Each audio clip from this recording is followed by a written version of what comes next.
우리 보통 힘들 때 하나님을 찾는다고 말합니다. 그러나 정작 하나님을 찾기 가장 어려운 시간은 문제가 한창 있을 때가 아니라 그 모든 소리가 멈추는 밤이 될 것입니다. 낮에는 그래도 견딜 힘이 있습니다. 사람을 만나고 일하고 바쁘게 움직이다 보면요, 문제가 잠시 가려지는 것 같습니다. 괜찮다, 버틸만하다 스스로 설득할 수도 있습니다. 그러나 밤이 되면 이제 상황이 달라집니다. 불을 다 끄고 피곤한 몸을 다 누우면요, 찾아오는 것은 마음입니다. 낮에 애써 눌렀던 그 마음들이 다 드러나는 거예요. 그래서 앞으로 어떻게 살아야 되나, 이 문제는 언제까지 나를 괴롭힐 것인가.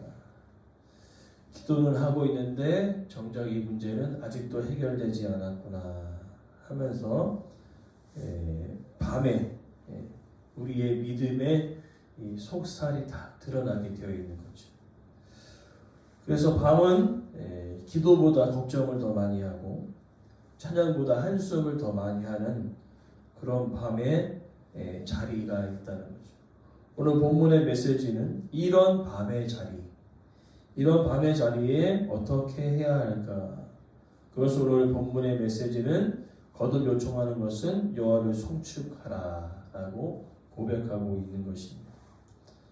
이것은 밤이 끝나지 않았을 때, 문제가 그대로 있을 때, 아직 마음이 무거울 때 하나님 앞에 서 있기를 간절히 바라면서, 오늘 본문의 메시지는 밤을 피하라고 말씀하지 않고 밤을 믿음으로 살아내라고 말씀하고 있습니다. 오늘 본문의 메시지를 통하여서 그럼 우리는 밤을 만났을 때 어떻게 해야 할 것인가 말씀 통해 함께 살펴보고자 합니다. 첫 번째로 1절 말씀을 통해 우리는 알 수 있는 것은 밤은 피할 시간이 아니라 하나님 앞에 서야 할 시간이라고 이야기합니다. 앞서 얘기한 대로 우리는 낮에는요, 누군가 수다도 떨고 때로는 일을 하면서 잠깐 나의 어려움과 문제들을 풀어내려고 하고, 때로는 열심히 일하다 보면 그 문제가 가라앉아 있는 것처럼 보여지지 않는 것처럼 느껴지지만, 이제 밤을 이제 혼자 견딜 때 이게 스물스물 다 올라오는 것이죠. 그래서 오늘 메시지는 혼자 계산하고 혼자 걱정하고 혼자 결론을 내리지 말라고 이야기하고 있습니다. 오늘 본문의 가장 중요한 표현은 서 있다라는 표현이죠. 특별히 이제 밤에 성전에 서 있는 사람들이 있습니다. 밤을 지키는 사람들이겠죠. 특별히 오늘 본문의 이 밤이라는 단어는 이스라엘 백성들은 밤으로부터 하루가 시작되지 않습니까? 그래서 저녁에 상번제 드리는 그 시간과 아침에 상번제 드리는 그 시간 사이를 밤이라고 이야기하고 있습니다. 그럼 밤에 과연 뭐 할 것인가? 일반 백성들은 잠을 자겠지요. 그러나 제사장과 레위인들은 잠을 잘 수가 없습니다. 하나님께서 24시간 성전의 등불을 끄지 말라 했기 때문에 이제 교대로 일을 합니다. 그래서 성전을 총 이제 21곳을 지키게 되면 동서남북 그리고 성전 안쪽, 그래서 총 24곳을 이제 지키는데 약 270명이 지키고 있습니다. 그래서 이 밤은 이제 일몰 시간, 그 다음에 아침 상번제는 이제 일주일 시간이 되겠죠. 그러니까 일몰의 시간과 일주일의 시간까지 그들은 그 성전을 지키고 있었다는 것이죠. 그런 가운데 왜 하나님은 이 밤에 대해 얘기하면서 제사장들에 대한 이야기를 하고 있을까? 또 한 부류는 제가 말씀드린 대로 멀리 타국에서 이제 옵니다.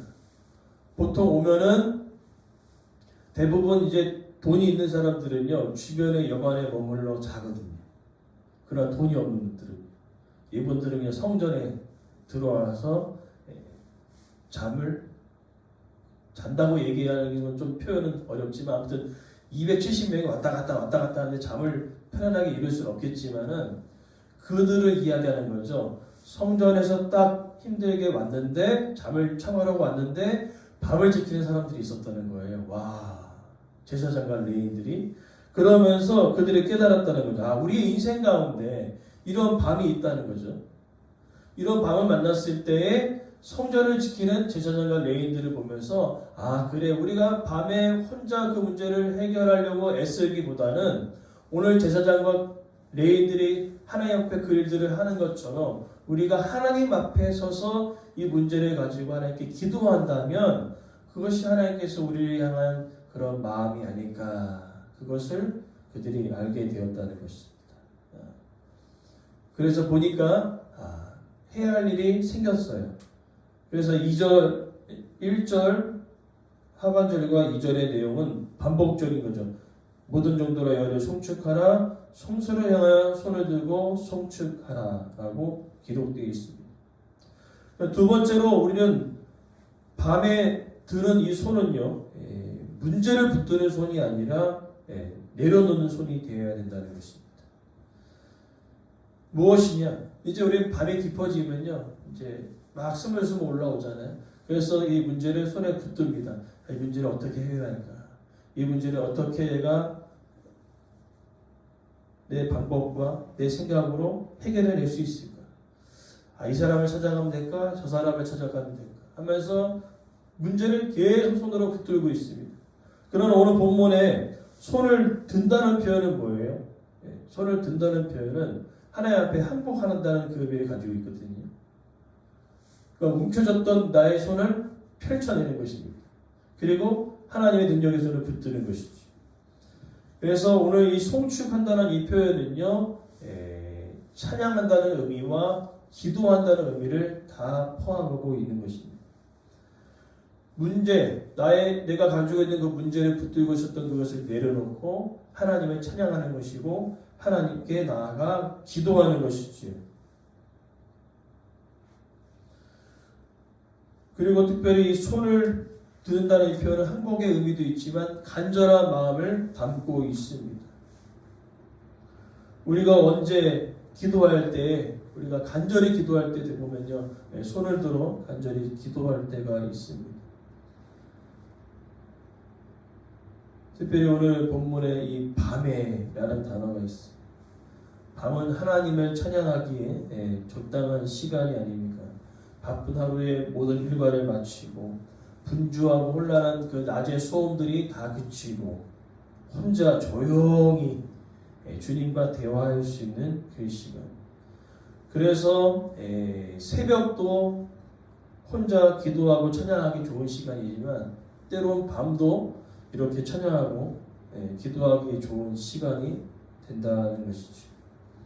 그래서 오늘 본문의 이 메시지를 통하여서 이런 밤들이 왔을 때 우리는요, 이 문제를 손에 잡고 내가 해결하겠다, 내 생각과 내 지혜와 내 능력으로 해결하겠다라고 이야기하고 있으나 전혀 그 문제는 해결되지 않는 거죠. 그래서 문제를 붙드는 손을 내려놓고 하나님께 항복하는 것이죠. 하나님, 이 문제는 절대로 내가 해결할 수 없습니다. 그러하기에 하나님을 찬양합니다. 하나님께 기도합니다. 라고 고백하고 있는 것입니다. 그리고 이 밤은요, 오늘 본문의 메시지는 또 다른 의미인 영적인 밤도 가리키고 있습니다. 우리가 어렵고 힘든 그 몸으로 느껴지는 그런 육체적인 인생의 밤도 있지만 영적인 밤도 찾아올 때가 있다는 것이지. 공허합니다. 내가 기도하고 있고 내가 말씀 가운데 순종하면서 살아가려고 하지만 내 마음속에 텅 빈 마음들이 생길 때가 있다는 것이지. 그래서 그 텅 빈 마음 가운데 하나님의 은혜와 능력이 머물다보다는 원망과 불평이 우리 안에 머물게 되어질 때, 그 순간을 우리가 깨닫지 못하고 방치할 때 우리는 영적인 밤을 만날 수밖에 없다는 것입니다. 그러면서 우리는 기억할 것은 대부분 우리는 낮의 노래를 좋아합니다. 하나님의 은혜로 아무 탈 없이 지내고 건강하고 하는 것마다 잘 되고 소원한 것들이 이루어지면요 노래를 신나게 부릅니다. 가만히 있어도 찬양하게 되어지죠. 그러나 어느 날 갑자기 인생의 어두운 그림자가 드리울 때 밤이 시작되어질 때에 노래하지 못합니다. 찬양하던 입술도 원망으로 바뀌고요.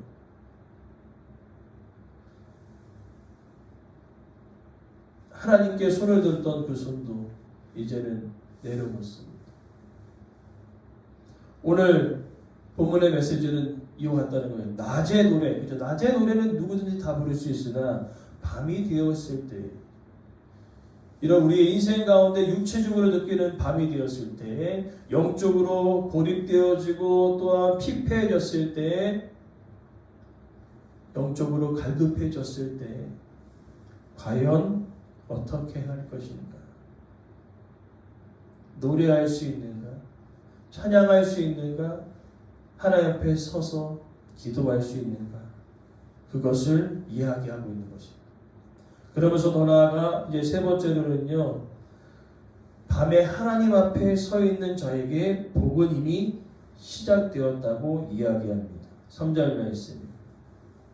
제가 앞서 말씀드린 대로 이제 돈이 없어서 또 때로는 어떠한 사람은 하루라도 빨리 성전에 가서 하나님을 찬양하고 예배하기 위해서 두 부류죠. 정말 돈이 없어서 성전에 머무는 자와 또한 간절한 마음으로 빨리 하루라도 더 빨리 가가지고 성전에 하나님을 찬양하기 원했던 그 두 부류의 사람들. 간절하잖아요. 그런 사람들이 왔을 때 이 제사장과 레위인들이 그들의 향하여 축복해 준 내용이 3절의 내용이에요. 천지를 지으신 여호와께서 시온에서 내게 복을 주기를 원한다. 가난하고 힘들어서 머물 곳이 없어서 성전에 온 너희들과 또 하나님을 예비하기에 간절히 하루라도 빨리 와서 찬양과 기도를 너희들이여 하나님께서 너희 가운데 복 주기를 원한다 라고 고백하고 있는 것이죠. 이 복은요 밤이 끝나야 시작되는 복이 아닙니다. 문제가 해결돼야 복이 임하는 것이 아니라 문제 속에 복이 임하는 것이고 밤 가운데 복이 임하는 것입니다. 누구에게요? 바로 이와 같이 성전에서 하나님 앞에 서서 손을 들어 기도하는 그들에게 이미 복이 시작되었다는 것을 선포하고 있는 것입니다.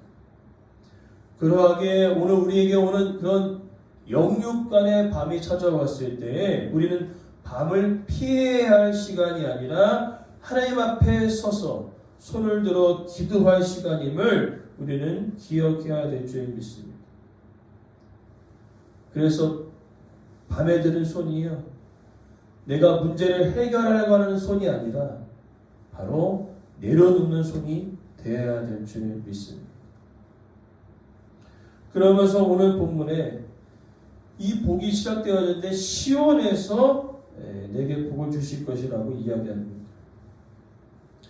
시온이 무엇입니까? 문자적으로는 눈에 보여져 있는 시온성, 예루살렘 성을 가리키게 되어지겠죠. 그러나 이 시온은 이제 장소적인 개념보다는 영적인 의미가 더 중요합니다.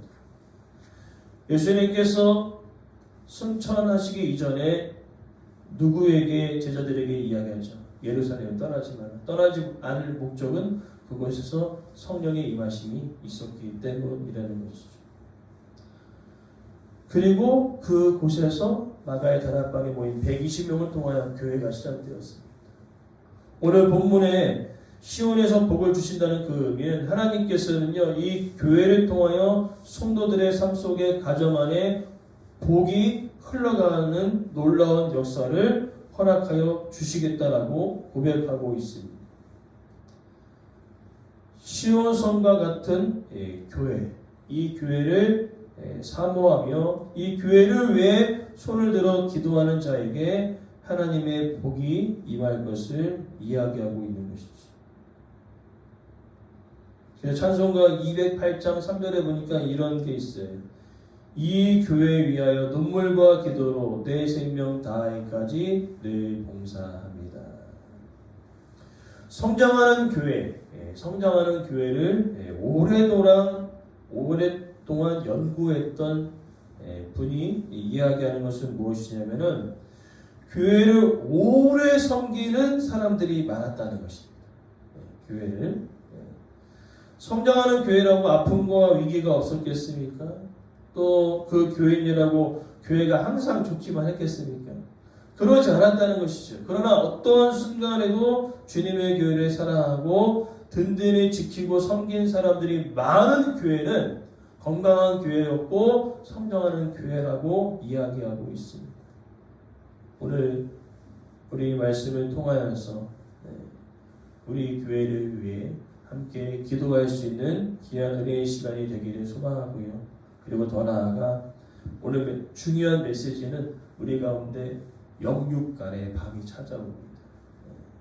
그래서 낮에는 몰라요. 낮에는 사람들 만나고 또한 정신없이 일하다 보면은 전혀 생각이 나지 않습니다. 그러나 밤에 이불을 다 덮고 누웠을 때 다 올라와요.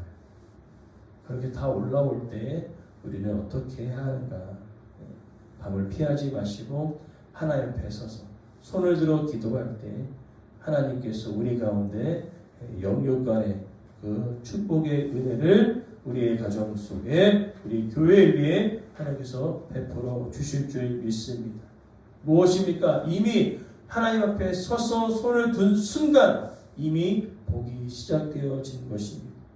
손을 들어 기도한 순간 그 문제는 이미 회복되어지고 풀려지고 있는 것을 우리는 기억함을 통하여서 어떠한 문제 가운데 손을 들어 하나님 앞에 서서 기도하는 그 기도의 시간을 우리가 절대로 잃어버리지 않기를 간절히 소망합니다.